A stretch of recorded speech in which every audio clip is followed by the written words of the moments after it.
High বন্ধুরা, আপনারা সবাই কেমন আছেন? আজকে মেডিসিন ওয়ার্ড সম্পর্কে 50টি নার্সিং ভাইভা জানব। তো 1 নম্বরে আছে মেডিসিন ওয়ার্ড।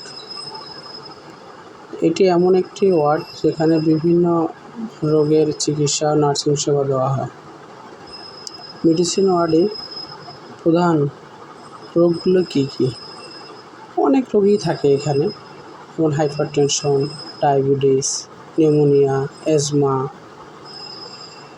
হেপাটাইটিস, ফিভার, এগুলো রোগী এখানে থাকে। 3 নম্বরে হচ্ছে হাইপারটেনশন মানে কি? রক্তচাপ স্বাভাবিকের চেয়ে বেশি হলে হাইপারটেনশন বলে। যেমন 140/90 উপরে হলে হাইপারটেনশন। তারপর হচ্ছে 4 নম্বর হচ্ছে হাইপোটেনশন। হাইপোটেনশন হচ্ছে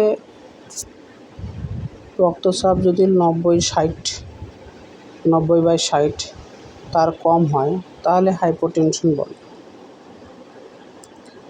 5 নম্বর স্ট্রোক রোগের লক্ষণ কি? হঠাৎ কথা জড়িয়ে যাওয়া, অঙ্গ অবশ হয়ে যাওয়া, মাথা ব্যথা, দৃষ্টির সমস্যা।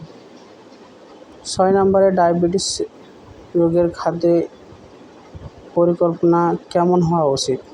কম চিনি, কম চর্বি, এগুলো। তারপরে হচ্ছে 9 নম্বর আছে নিউমোনিয়া কি? ফুসফুসের সংক্রমণ যা ভাইরাস, ব্যাকটেরিয়া বা ছত্রাক দ্বারা হতে পারে। নিউমোনিয়া রোগের সঠিক অবস্থান কি? হেড অ্যাট 30 ডিগ্রি থেকে 45 ডিগ্রি উপরে রাখা। আসলে ভিডিও অনেক বড়, তো আপনারা সবাই একটু পড়ে নেবেন। তারপরেও আমি অনেক দূর পরে আপনাদের শোনালাম। তারপরে হচ্ছে দেখি 13 নম্বরে হচ্ছে ইনজেকশন দেওয়ার সময় কি সতর্কতা অবলম্বন করতে হবে?